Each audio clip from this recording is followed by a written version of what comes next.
Der DFB-Pokal beginnt und für Borussia Mönchengladbach gibt es eigentlich nur ein Ziel: die zweite Runde.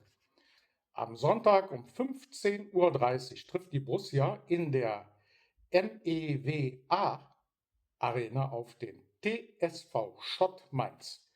Auf dem Papier ist das eine klare Angelegenheit: Bundesliga gegen Oberliga, Profis gegen Außenseiter.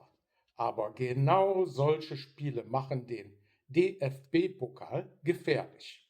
Und Schott Mainz sollten wir keinesfalls unterschätzen. Die Mainzer sind sehr gut in die neue Saison gestartet.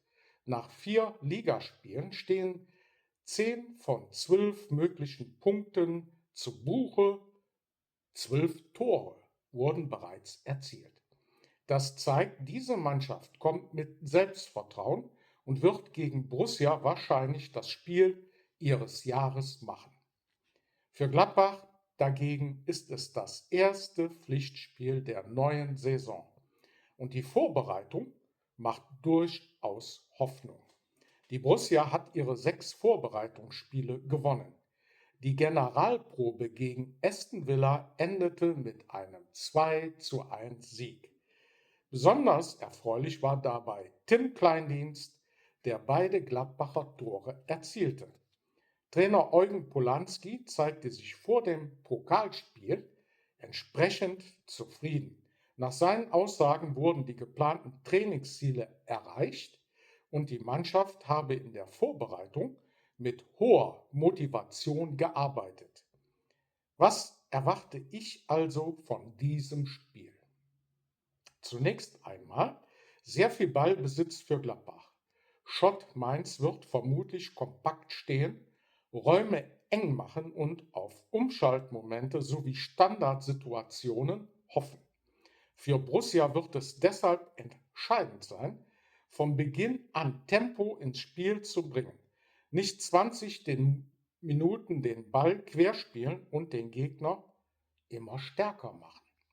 Ein frühes Tor wäre enorm wichtig, denn je länger es 0:0 steht, desto mehr wächst beim Außenseiter der Glaube daran, dass vielleicht doch etwas möglich ist.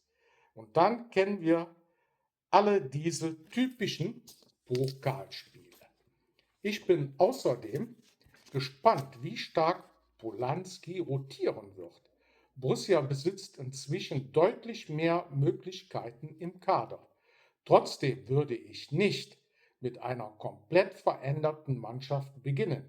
Erst das Spiel entscheiden, danach kann man Spielern Einsatzzeit geben.